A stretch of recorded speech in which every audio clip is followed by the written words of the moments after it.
Hi everyone. In the previous classes we have learned about the wavefront, which is the locus of points, locus of all points which are vibrating in the same phase. Now today we are going to see more about these different types of wavefront and what is their nature and what happens when waves from two points, whether they are coherent or incoherent, when waves from two points add at a particular point. What are the important incidents happening there when waves from two points meet at a point? And before that, let us have a look on the wave. Wavefront is the locus of points which are all vibrating in the same phase. For example, you are dropping a stone in a silent port.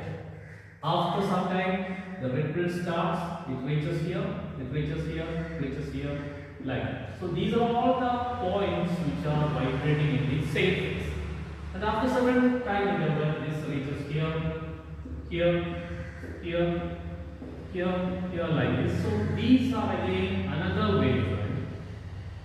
And in this wavefront, the point P, Q, R, yes, all these P, Q, R, S vibrate in same manner. That is a wavefront. So wavefront is the locus of points which are vibrating in same manner. Now the different types of wavefront. What are the different types of wave? If it is a point source, of a wave. So, dear children, waves are created by disturbing a medium. Vibratory disturbance creates a wave. So, if it is a point source from a point, if the waves are generated from a particular point, see what happens? This is a point. After some time, it will be like this. So, this is a wavefront. Another one, this is another wavefront. So, this is another wavefront. So, all these wavefronts are concentric circles. See, this P, Q, R. Yes, this is a wavefront. This is again another wavefront. P dash, Q dash, R dash, S dash. This is another wavefront. So, if it is a point source, we can say that the wavefront will be concentric spheres. So, it will go in all directions. It will be concentric spheres. So, that is the case with a point source of light. So all the time we can't expect the light to be a point source. What happens if it is a linear source of light? See here, this is a linear source of light. A linear source of light.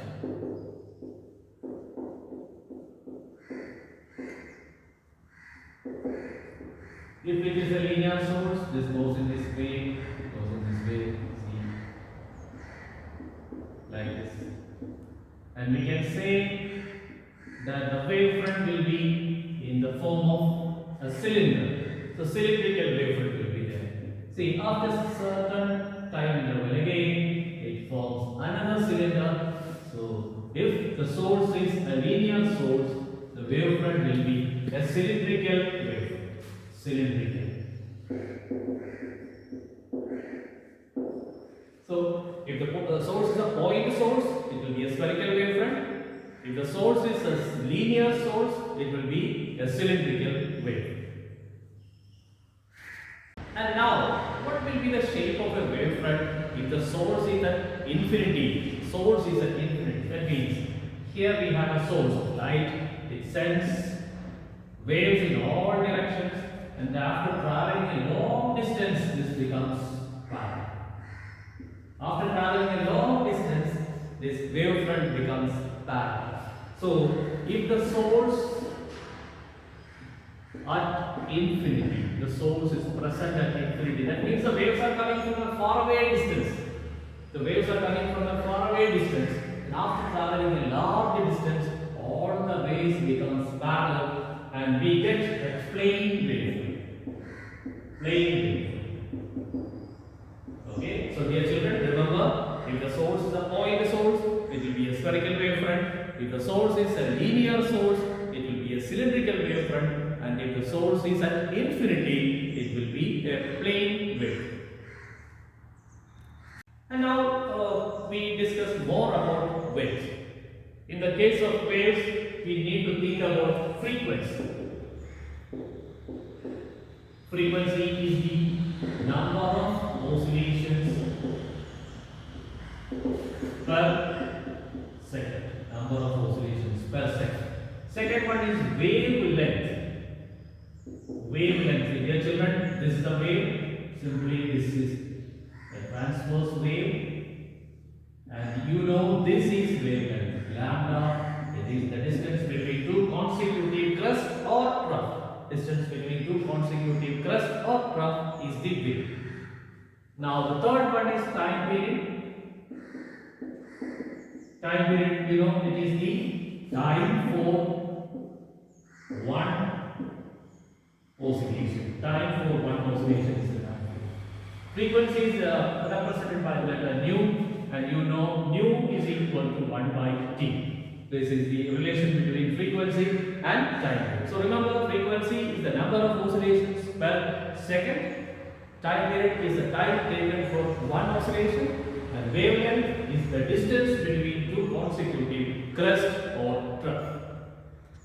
Let us think about different types of waves. So we have one wave like this. This is one wave,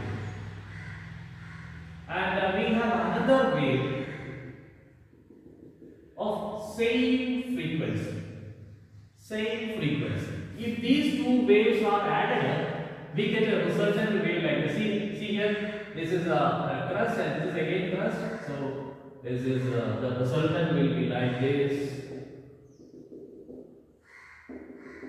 The resultant wave will have double the amplitude of the participating waves, because these two amplitudes are getting added up here. There is no phase difference. There is no difference in oscillation between first wave and second wave. Here there is a crust. Here again there is a crust. This one will be added up here, and we get a resultant one here. Alright. So here the amplitude is A1, and here the amplitude is A2. So obviously here the amplitude will be A1 plus A2. It's very clear from the diagram. See, in this case, you see there is no phase difference between first wave and second wave. Phase difference is not there between first wave and second wave. Now we have another case where first wave is like this, and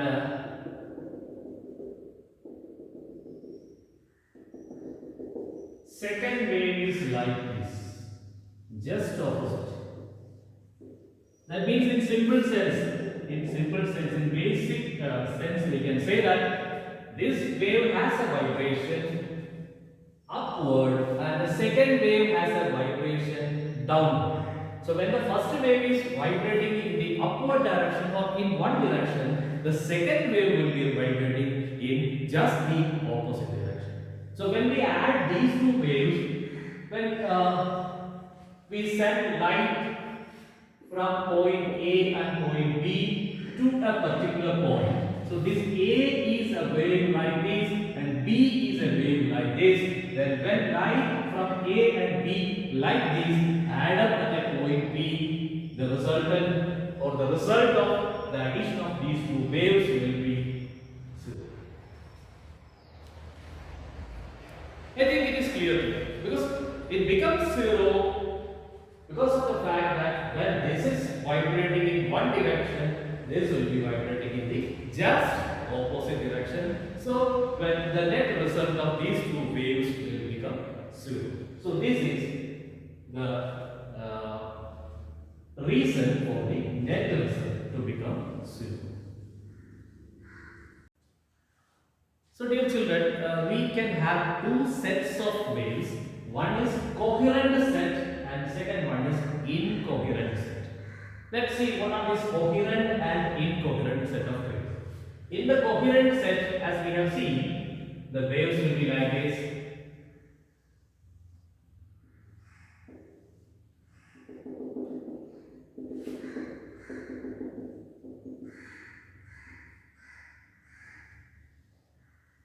This is one coherent set. Let's discuss coherent set first. Coherent waves. These waves are having exactly same frequency. There is no difference in frequency. That is number of waves per second is same, and they are having almost the same amplitude, and there is no phase difference between the two waves. Okay, these two waves are having same frequency, they are having same almost the same amplitude, and they don't have any phase difference between it. So this is first wave and this is second wave. And let me add another third wave to this one. Third wave is like this.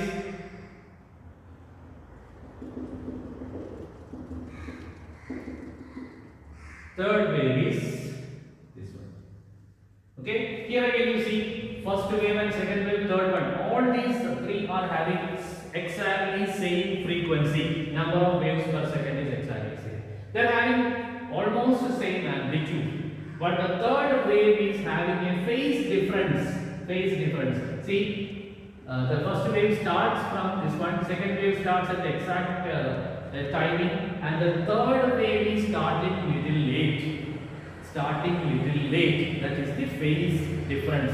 Starting little late. That means one wave late, one full wave late. Okay. So one full wave late means again they will, when they add up, they are having same frequency and almost the same amplitude. So they will add up, and all the three waves are similar. We can call it as coherent wave. So for coherent wave we have the characteristics. First characteristic is same frequency. Second one is zero or constant phase difference. Phase means state of vibration is called phase. State of vibration of a body is called phase. You should remember that. So here there is no difference in the state of vibration.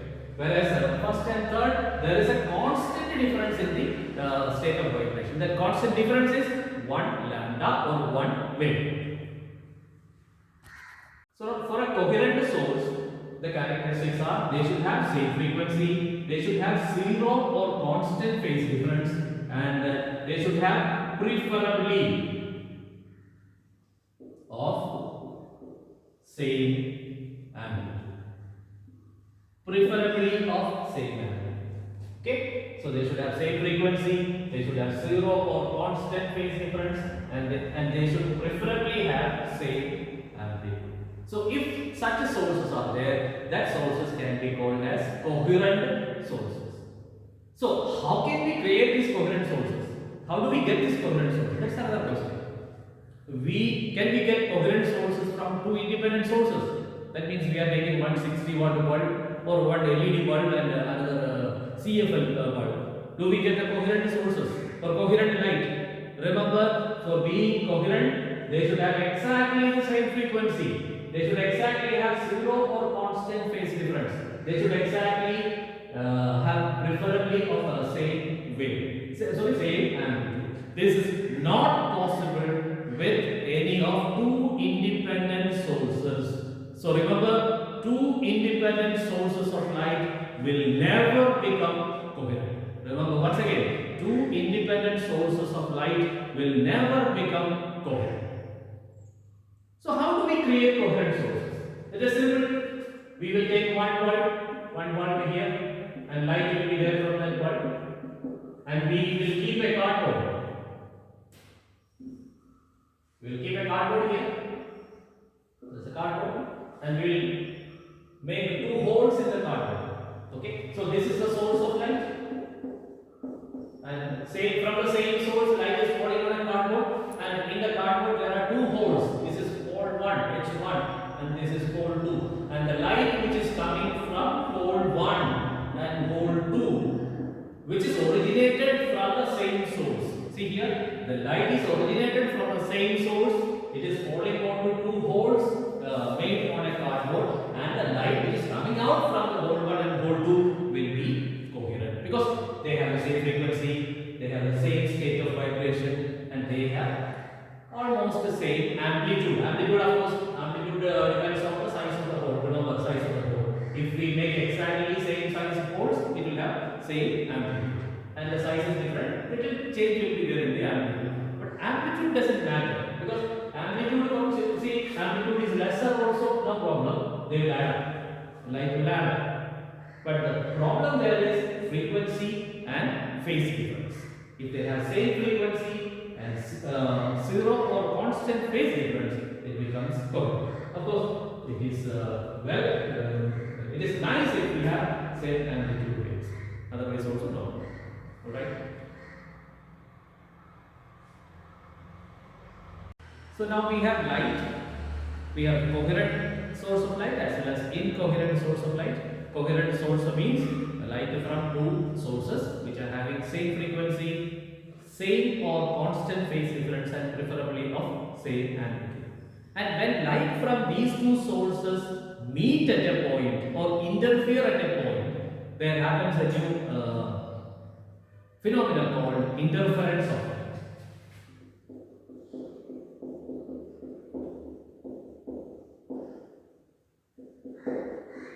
That means light at one point P and Q, they meet at a particular point P here. See this one. So let us take as A and B.